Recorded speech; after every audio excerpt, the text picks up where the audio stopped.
Hey family, welcome back to the channel. I'm your host, Cutting Edge 50, and this is 101 with Cutting Edge 50. Thanks for tuning in. Don't forget to like, subscribe, and follow. If you're new to the channel, hey, we appreciate you. Today, man, we got another video review. Today we're gonna be featuring y'all seen the DNC. I don't know if you Republican Democrats. I really don't do politics. So either side, both is a lose-lose situation for me. It's a lesser of two evils. But it just seems like the time is changing in politics. I just wanted to talk about Amala. I can't even pronounce her last name. She did a video reaction. I have the full link to the video in the description. I'm not falling for Michelle Obama anymore. Now I watched that clip when they came on stage. They were showing a couple other people did video reactions on it. Just want to wait around and see. You know, like I said, I don't do politics, but I do have a clear stance when it comes to indoctrination of kids and stuff like that when they're going after the youth. I just don't play no games. So I think it's just right or wrong, good or evil, whatever you want to say. But like I said before, some people, you know, you can't please everybody, and all of us not the same. I see more and more people waking up.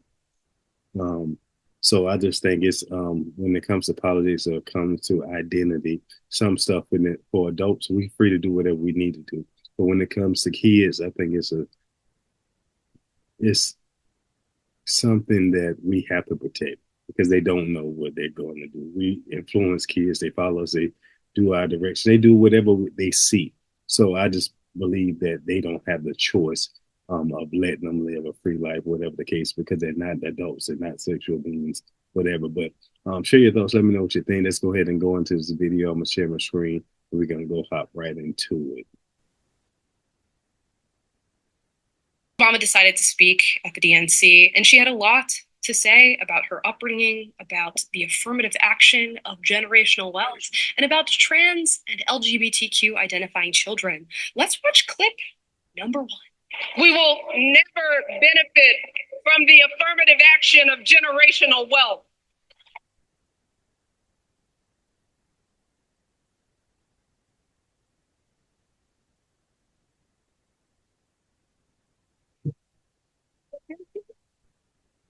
If we disrupt a business or choke in a crisis, we don't get a second, third, or fourth chance.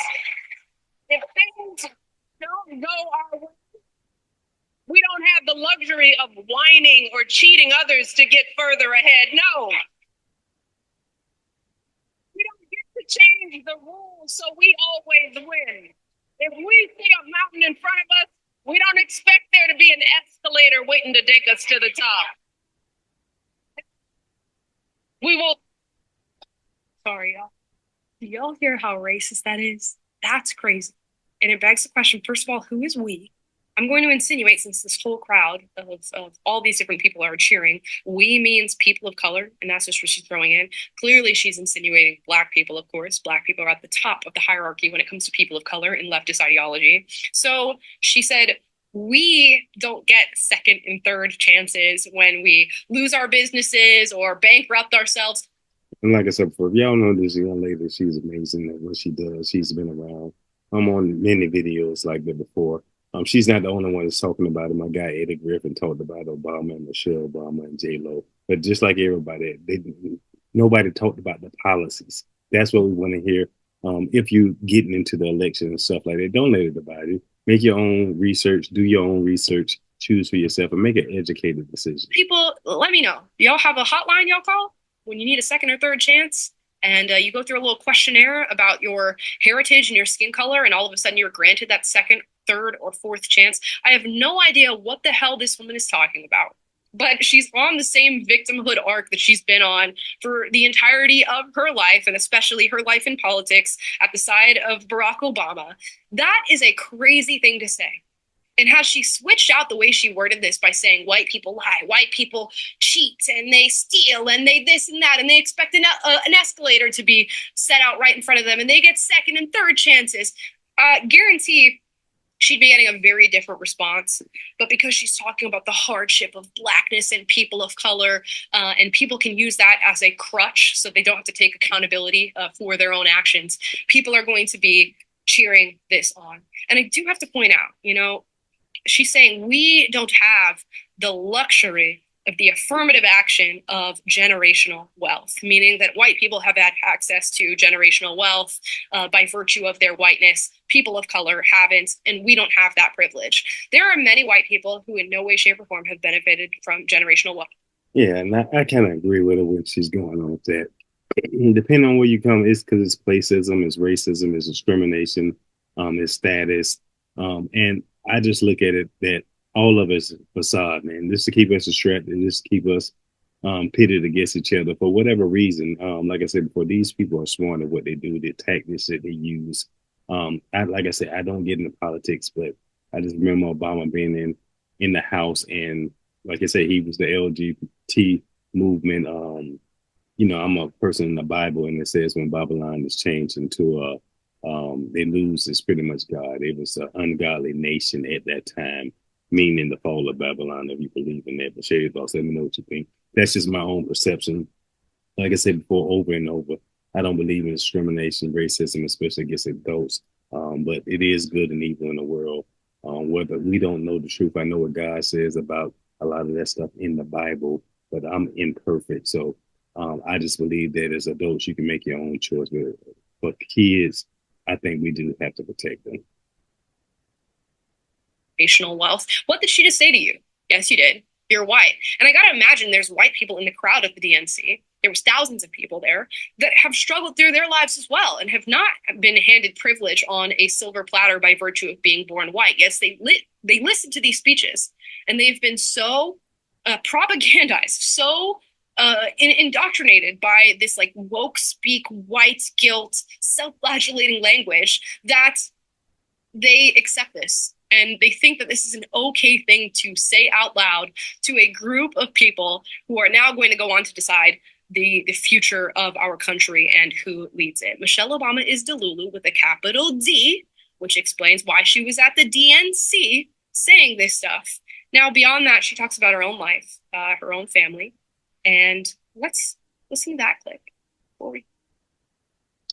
I don't know if y'all actually seen the DNC or watched it before. Like I said, I watched some of the clips. I didn't watch it. Y'all already know that. Like I said, I don't get into politics. But what I did hear was kind of, it wasn't shocking to me, but it didn't change my opinion. Mom, in her steady, quiet way, lived out that striving sense of hope every single day of her life. She believed that all children, all people have value, that anyone can succeed if given the opportunity. She and my father didn't aspire to be wealthy. In fact, they were suspicious of folks who took more than they needed. They understood that it wasn't enough for their kids to thrive if everyone else around us was drowning. So my mother volunteered at the local school. In fact, they were suspicious of people who took more than they needed. Quick Google search for Michelle Obama. What's her net worth? $70 million. $70 million. They were suspicious of people who took more than they needed. And she talks about people who are celebrating in the face of those who are experiencing anguish. It's the privileged versus the underprivileged, the oppressors versus the oppressed. If I recall correctly, we went through a COVID pandemic in the year 2020. And everybody was shut down. Only essential workers, whatever that means, were able to go out into our civil society and conduct themselves and get paid for their work.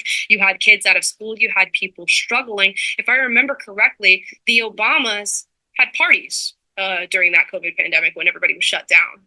And they were hosting people in their little tented area outside of their large mansions and properties, and the elites got together and had a fun day in the sun while everybody was on lockdown and staying in their homes. If I remember correctly, Michelle Obama and Barack Obama have a big ass mansion on Martha's Vineyard and several other properties.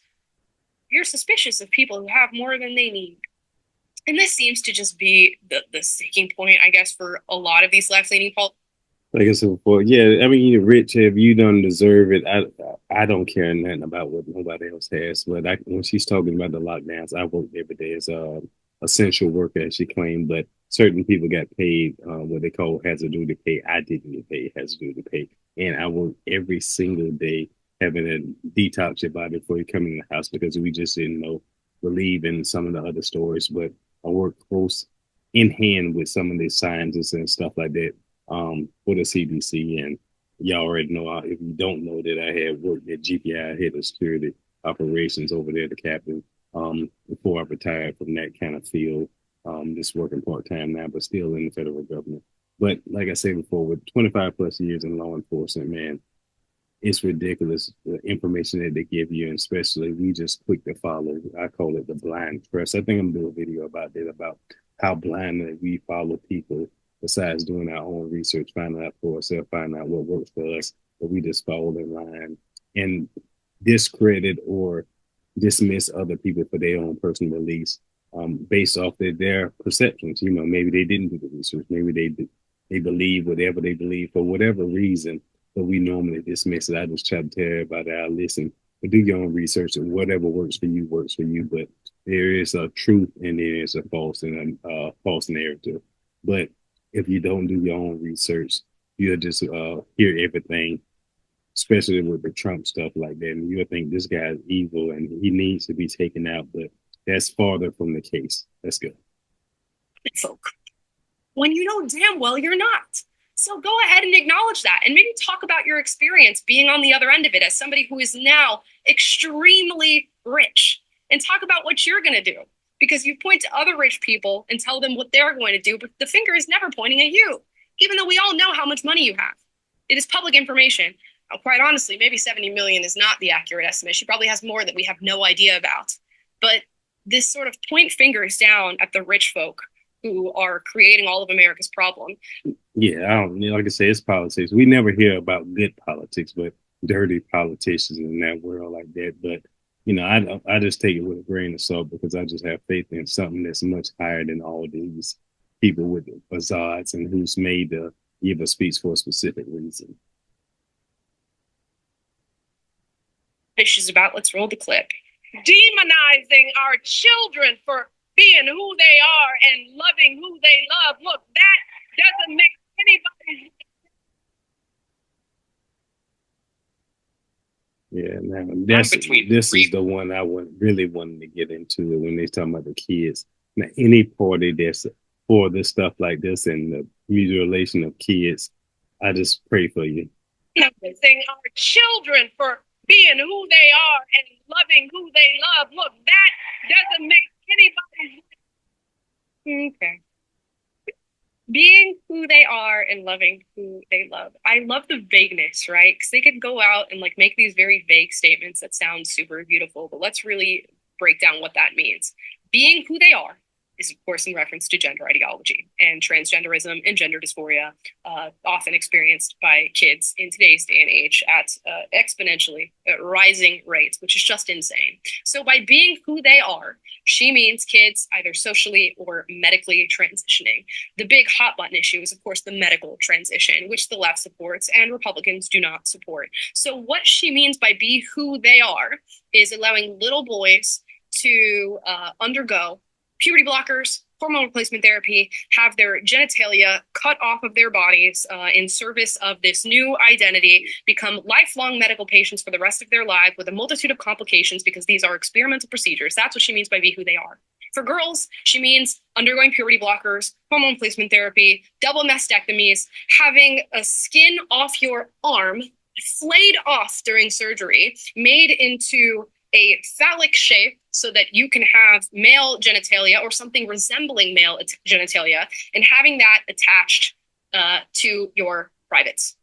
That's what she means by allowing kids to be who they are. See, when we strip away this really nice language of kids know who they are and they know who they want to be, and we talk about what it really means, how it's really implemented, do you see how the image changes? And I'm going to be really graphic here. For those of you who don't understand, I sort of explained how a girl undergoes that sex reassignment surgery. Let's explain how a boy gets that done.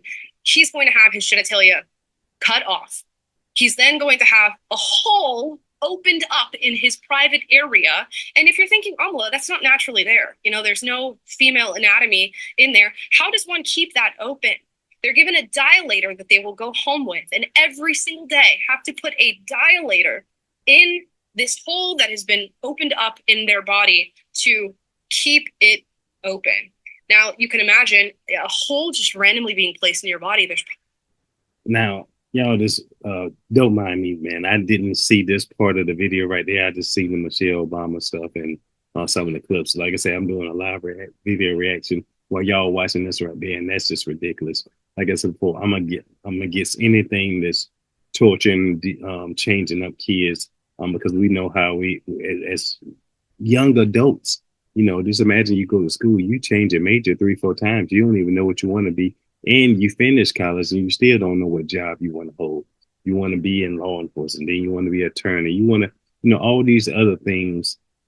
Your mind is constantly changing. So imagine the kid. I think me and my wife talked about that the other day. My son, not even going on 2 right now, the youngest, he'll see any pair of shoes and put on and stuff like that. Does any of those crazy thoughts that some of these parents have about their kids going to play? No, it don't matter if my shoes and my wife's shoes or his older brother's shoes. He's just putting them on because he thinks it's fun. He's seeing bigger shoes and he just want to try it on.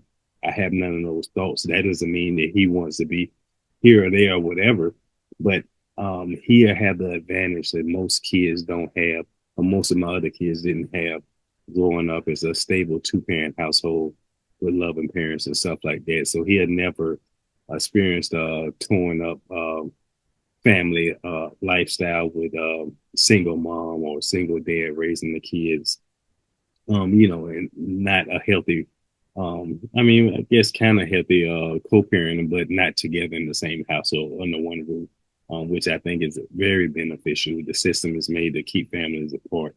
But that's a whole different rabbit hole. I can go down my own personal experience, or I can just go off just the stats that's talking about it, and what we see today is nothing good comes from it.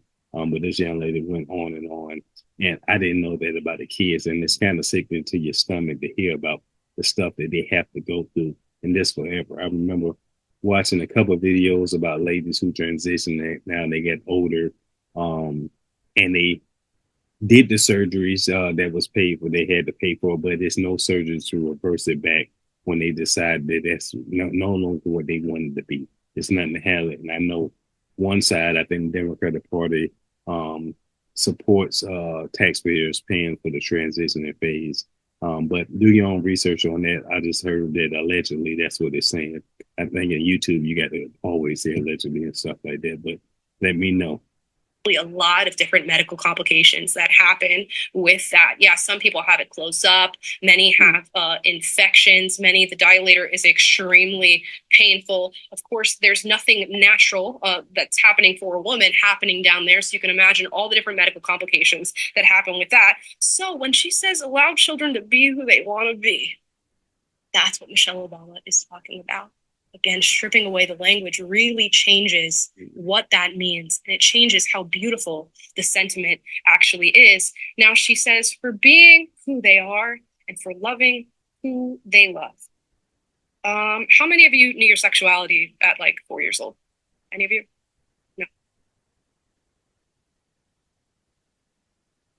Thought, oh, Sally's really cute, or, you know, oh, that kid Chris, he's really cute. I think I have a crush on them. Do kids really know what that means? Do they know what their sexuality is? So why are we concerning ourselves with who children love and promoting this idea that children just love who they love and they are who they are? And that's why we should have these conversations about sexuality and sexual acts. And like I said before, I didn't see this part, but I'm glad this young lady touched base on it. Like I said before, I'm gonna have the full link to this video, which is almost over in the description below. I'll give her a shout, watch some of her videos. Like I said, she is amazing at what she does. But man, this world right here, man, it's ridiculous. It goes on and on with some of the propaganda and the stuff they kind of forcing down your throat over and over. You got to partake. That's why I kind of stopped, backed away from the acting field, because there's a lot of stuff that takes place that I don't personally agree in it.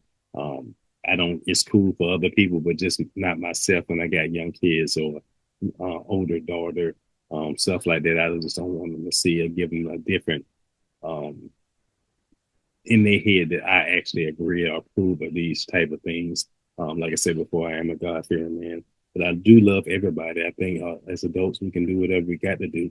I got plenty friends whose their private life is opposite of mine. So, you know, that's their own private life. You have the ability and the right to do whatever you want to for your life. But for kids, we do have to protect them because there is a next generation. But at the end of the day, they do what we see and what we allow actually can have a major impact on their life. So y'all share your thoughts on this, man. I want to go ahead and get a quick video reaction. Like I said before, I am gonna be back doing my videos and I might do one on why I kind of moved away from the bodybuilding scene as far as promoting bodybuilding shows, the NPC, the Olympia, which is coming around the corner. I might do a couple videos, but I ain't really been talking about it like that before because I have been busy, but just going more towards natural sports, natural bodybuilding, because these guys, man, they do a whole lot to their body, and they're not gonna never get compensated what they should be, but definitely putting their health at risk and shaving years off their life, reaching to strive to be the best in their craft, which is bodybuilding. But let me know what you think. It's your boy, Ken. This video. Don't forget to click the link in the description below. Find a full link in this video. Check out all our partners. Follow us on all our social media platforms at Cut Nice Video on IG. Hey, we're back in business. Stay tuned. We have.